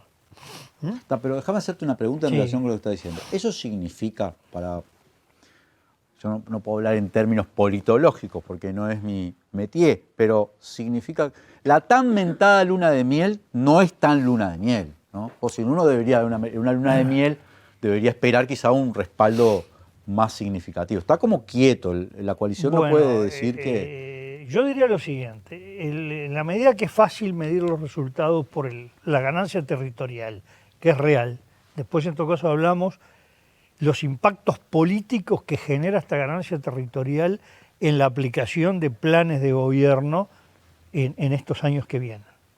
No es nada menor, porque hay una interacción muy grande entre planes de gobierno nacional y ejecuciones a nivel departamental y local. No es que cada cual va por separado. Entonces el gobierno queda muy respaldado con la ganancia territorial para ejecutar, por ejemplo, planes sociales u obras. Pero desde el punto de vista del voto, lo que observamos es esto. Las preguntas que se hace mucha gente. Primero, del lado del Frente Amplio, bueno, ¿cómo es posible que después de una campaña tan fuerte, yo he usado una expresión del expresidente del gobierno de España, Adolfo Suárez, cuando decía de acoso y derribo, cuando le estaban tirando por todos lados, el Frente Amplio no cae más. Bueno, esto es importante, no es que el Frente Amplio mantiene el electorado en medio de una calma chicha, no. Le dieron por todos lados. En medio de un vendaval en su contra. También es verdad que un Frente Amplio que mantiene esa fuerza, pese a que no hizo todavía un análisis de los errores de gobierno, de las rupturas o distancias con clases sociales que perdió o que tuvo y perdió, o ganó y no retuvo lo que ganó. No hubo grandes errores de conducción, estratégicas, en fin. Pero lo que quiere decir que ahí hay una base que, obviamente, si no hay reacción, la va a deteriorar. Pero que todavía el Frente Amplio puede trabajar, en primer lugar, para solidificar esa base que demostró el 27 de septiembre del 20 sobre el año 19. Del otro lado ocurre lo siguiente. La pregunta que me han hecho en algunos medios es, pero pese al formidable apoyo popular, imagen del presidente, ¿cómo es posible este resultado? Bueno, el tema es que hay que medir la imagen del presidente. Yo voy a dar un dato que es viejo, ¿no? Es de julio, pero no debe haber cambiado mucho. Nosotros, Factum, pregunta en términos estándar, aprueba o desaprueba la actuación del presidente de la República. 56%. Está muy bien. Entonces la primera pregunta, ¿cómo? 56 lo aprueba, vota 50. Pero como veníamos un poco sorprendidos de ese dato, nosotros indagamos en la misma encuesta, ¿usted aprueba la actuación del presidente y el gobierno en el coronavirus? La pregunta más larga, pero la sintetizo así. Nos da 83% de aprobación. Y luego, ¿usted aprueba la actuación del presidente y el gobierno en, y pusimos varios ítems, empleo, inflación, pobreza, ingreso a los hogares, sueldos, jubilaciones, seguridad? El promedio de eso da 41. Ah, ahí cae. Entonces, cuidado si la gente está mirando, cuando se habla del presidente o del gobierno, desde la óptica de, qué bien que se maneja el coronavirus, o de la óptica, cómo me va en la feria. Y salen dos mediciones distintas. Y de alguna manera esta votación está por ahí, en el medio, por encima del promedio de lo que la gente aprueba al gobierno o al presidente en empleo, inflación, etcétera, y por debajo. Pero eso plantea un panorama cuando termine este tema de la pandemia, que en algún momento va a terminar, ahí le plantea un panorama complicado al gobierno. Bueno, daría la impresión de que sí, es decir, pero lo importante es que este resultado no tiene el respaldo del gobierno, que no solo que se ve en los medios, sino diría que dirigentes de todos los partidos creen que hubo. Sobre todo, repito, no respecto al territorio, que no hay duda. El Frente Amplio retrocedió y no tanto la coalición, sino el Partido Nacional avanzó. Y esto es un dato que no es menor porque vemos que hay una intención política, el presupuesto lo marca, de trasladar mucha de la ejecución, tanto de las políticas sociales del MIDES, como de muchos programas que están en la órbita de planeamiento y presupuesto, a su ejecución a través de las intendencias. ¿Eso no favorece el clientelismo? Bueno, eso es una de las posibilidades. Todo puede favorecer y todo puede evitarlo. Ahí ya es como se quiere hacer. Lo que no es, lo que es muy claro... Porque mirá que hubo denuncias en esta campaña electoral. Lo que no hay duda es que, sí, son las denuncias más grandes las que hace el Partido Colorado en Salto, contra el Partido Nacional. Pero, digamos, lo que es importante es que hay dos figuras clave, que son Armando Castañdebad en el MIDES y Falero en OPP, que es claramente la articulación del gobierno nacional con las intendencias. Son dos figuras del mundo de las intendencias, que conocen ese mundo, y un panorama donde, excepto Salto, todo el interior está en manos de la coalición. Y salvo Salto y Rivera, está todo en manos del Partido Nacional. Y la abrumadora mayoría de las alcaldías hace que la capilaridad de las políticas sociales o de obras que se ejecuten a través de los gobiernos subnacionales, como se dice, se pueda cumplir casi sin interferencias ajenas.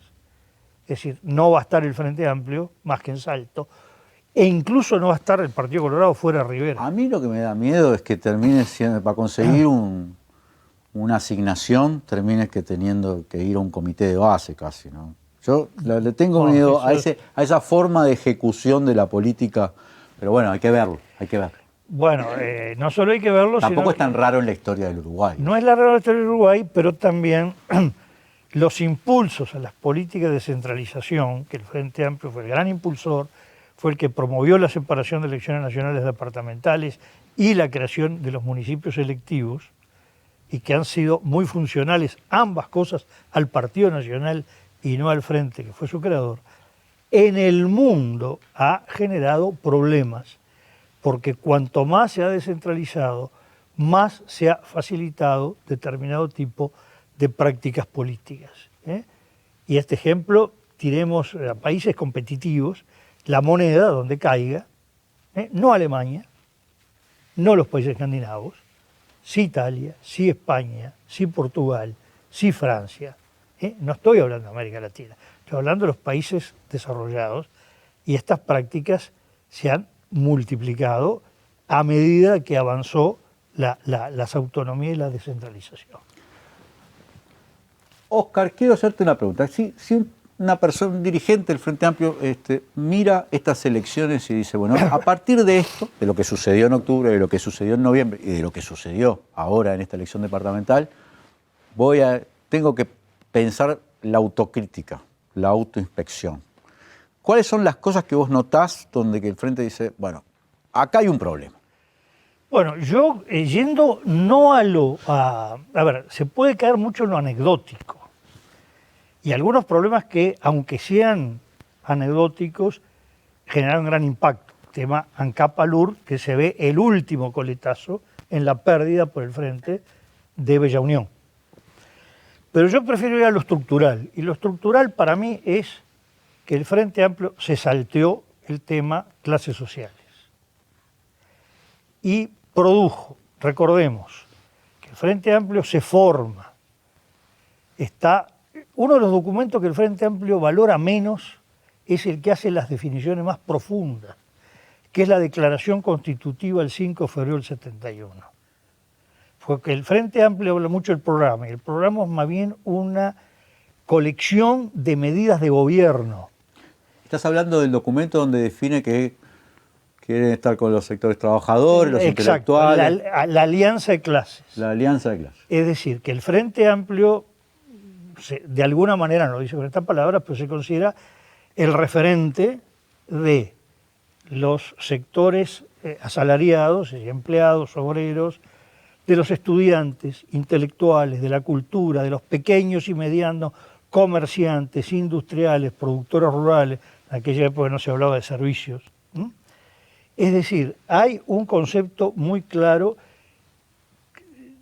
Esa declaración constitutiva excluye, por un lado, hacia arriba, es decir, las clases que cuantitativamente no importan el voto, pero sí importan en manejo de poder y de poder económico. Por otro lado, el lumpenproletariado. Y por otro lado, el lumpenproletariado, que era más nítido como lumpenproletariado que lo que hoy podemos llamar subproletariado, porque han entrado muchas categorías que no existían en esa época, y mucho más grande hoy que en aquella época. El Frente Amplio a este subproletariado, que es decir, todo lo que está por fuera del trabajo organizado o el trabajo independiente, pero con cierta estructura formal. Y ojo, formal no el criterio que manejó el Frente Amplio en el gobierno, que era si tenía o no planilla el Ministerio de Trabajo. Estamos hablando de cosas reales. El subproletariado que está por debajo de esa formalidad real, o al fuera de ella, con el que hace una alianza tardía, ¿no? Más bien hacia el camino a tomar el gobierno, y lo pierde. Claramente lo pierde entre el 14 y el 19, o entre el 15 y el 10, en el último periodo de gobierno. Es decir, fue una alianza temporal donde la pérdida en gran medida es dispersión, pero en Montevideo en particular y en la periferia de algunas ciudades, sobre todo el norte y oeste del país, es Cabildo Abierto. Hay una traslación directa hacia Cabildo Abierto de ese electorado. Pero la ruptura más significativa, porque ahí es cuantitativa y cualitativa, en el sentido, pierde votos y pierde formadores de opinión, se da con las capas medias. Técnicamente, usando un lenguaje moderno, lo que se categoriza como pequeña burguesía, que en el plano moderno está referido más al que realiza una actividad económica propia e independiente, pequeños y medianos comerciantes, fabricantes, prestadores de servicios, con los profesionales, que se considera que era una categoría aparte de la pequeña burguesía dentro de las capas medias, y con los asalariados medios para arriba. Ahí se produce una ruptura. Y la zona del municipio CH, no el voto municipal para el CH, lo que es esa zona más la extensión hacia Punta Gorda, digamos, después ya no. Claramente, cuando analizamos la evolución del voto 71-84 a hoy, estamos viendo cómo el Frente Amplio va cayendo en ese electorado.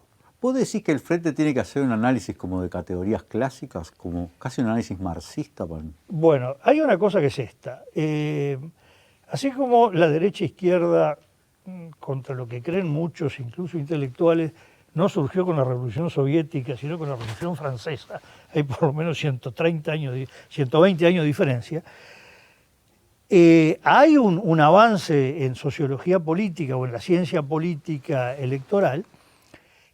Yo diría que es el centro de los estudios de los estudios electorales en Alemania y en Italia, que ha reformulado las categorías marxistas en función de los cambios habidos en la estructura productiva de los países, sobre todo el debilitamiento del modelo de la fábrica, lo que se llama el modelo fordiano o fordiano-tayloriano. Recordemos que no hace tantas décadas que había barrios de Montevideo que la fábrica, el barrio, era lo mismo. Es decir, había una correlación directa entre los que vivían y el centro donde trabajaba ese mismo barrio.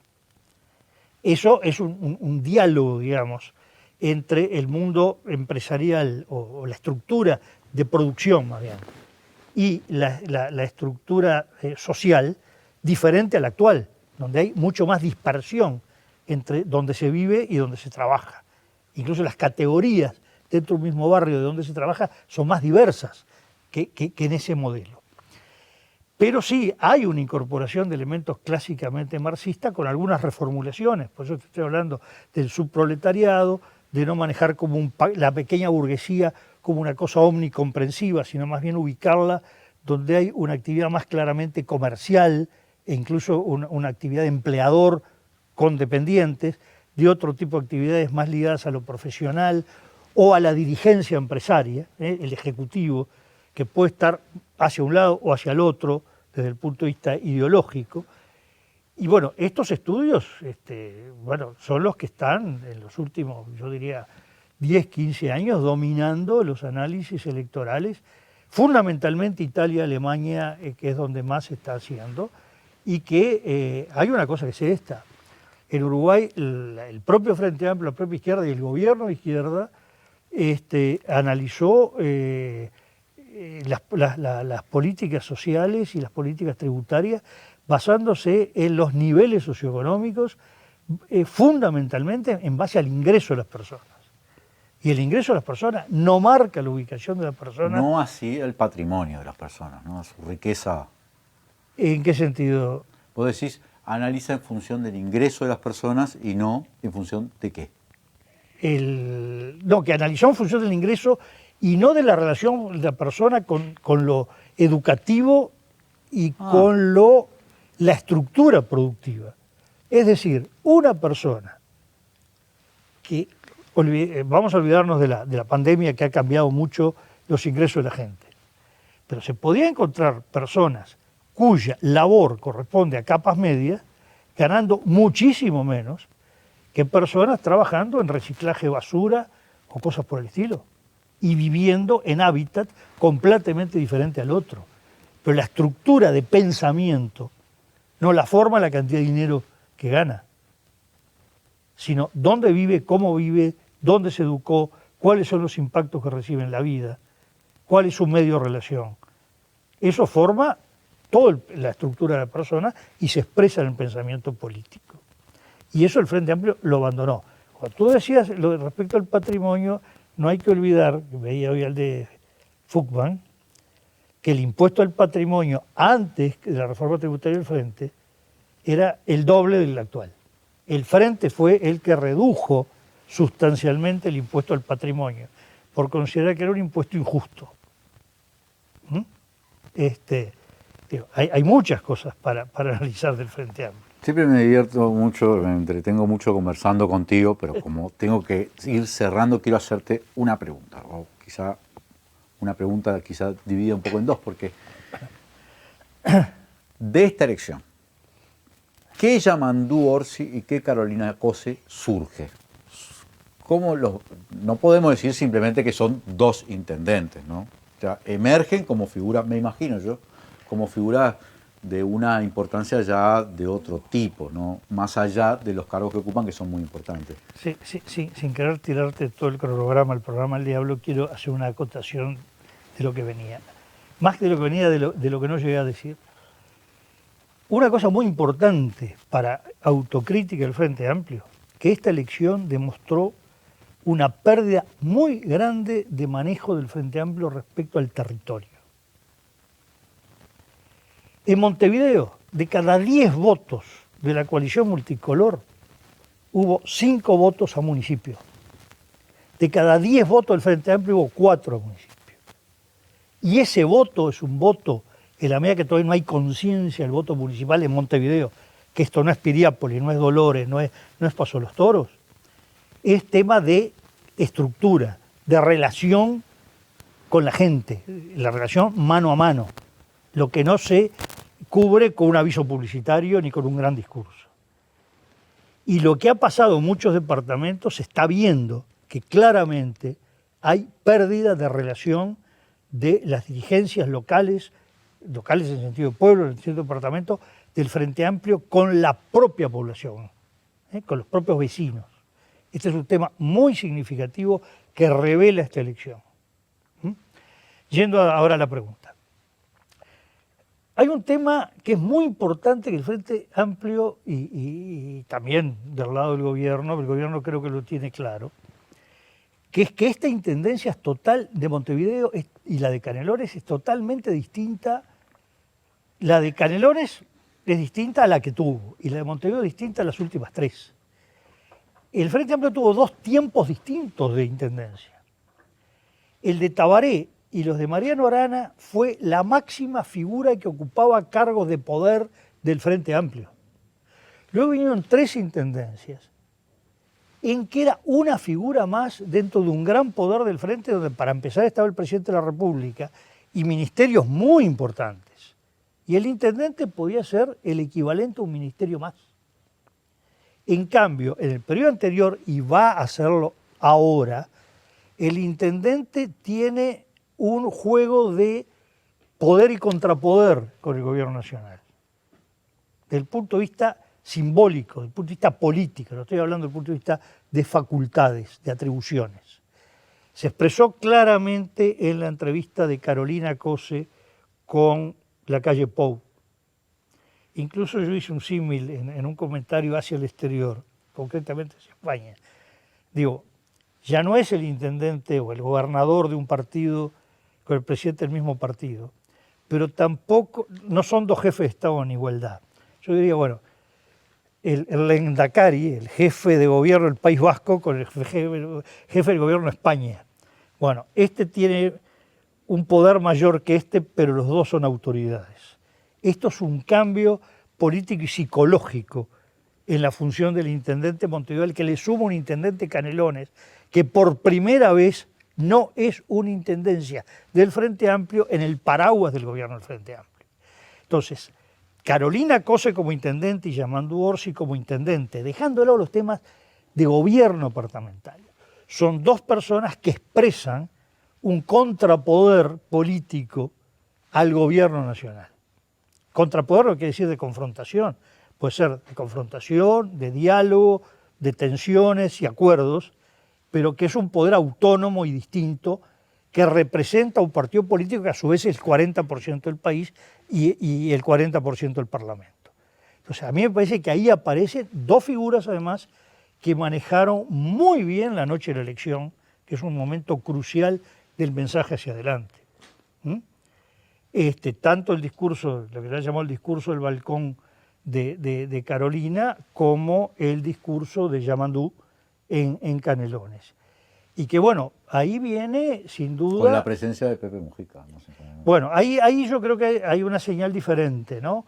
Pepe Mujica hace 2 señales sucesivas la noche de la elección, el día de la elección, perdón, que es la primera, el anuncio de su verdadero retiro. Acá ya no es dejo la banca del Senado, pero sigo ahí, que lo fundamenta además, bueno, la pandemia llegó, el coronavirus llegó para quedarse, va a demorar mucho, y su situación personal, inmunológica, yo tengo problemas saliendo de la política, que, bueno, ahora ya es alguien que va a estar en la chacra como gran sabio, si se quiere, pero no va a ser el cabeza política.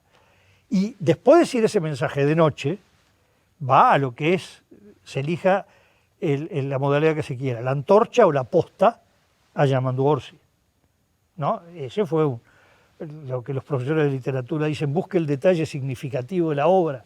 Bueno, para mí el detalle significativo fue esa escena. Invistió a Yamandu Orsi de, no sé si de sucesor o de príncipe heredero, pero por ahí anduvo la cosa. Y bueno, la figura de Carolina ha quedado como una figura claramente política. Además, el discurso de ella es muy importante. Digo, primero, los dos dieron mensajes muy claros de firmeza y de diálogo a la vez, y de tolerancia. Pero además Carolina, al manejar en las 4 prioridades de Montevideo, 2 de su propia temática, movilidad y limpieza, y 2 que es planteo nacional, empleo y plan de emergencia, ¿no? Entonces, esto tiene mucho que ver con el planteo de la campaña electoral de Tabaré Vázquez de 1989, cuando, hablando de los pozos, dice, yo antes que tapar un pozo, prefiero dar de comer a un niño, fue la frase de Tabaré en la campaña del 89. Es decir, el unir lo municipal en el sentido viejo del término, es decir, lo clásico de administrar una ciudad, con la problemática nacional social, además, ¿no? Entonces, aquí el Frente sí empieza a encontrar en estas 2 investiduras algún tipo de rearmado que podrá hacerlo, además, en la medida que se complemente con un análisis mucho más profundo de todas las falencias que le ha producido rupturas con segmentos importantes de la sociedad, sobre todo con clases sociales significativas, ¿no? Muchas gracias, Óscar Botinelli. Yo te digo, yo siempre me quedaría toda la noche, pero todavía el programa tiene mucha cosa, así que tenemos que dejarla por acá. Pero muchas gracias por haber venido. Gracias a ustedes, ha sido muchas gracias por haber venido. Gracias a todos y todas los que nos están mirando. Vamos a un corte y enseguida volvemos con más Legítima Defensa.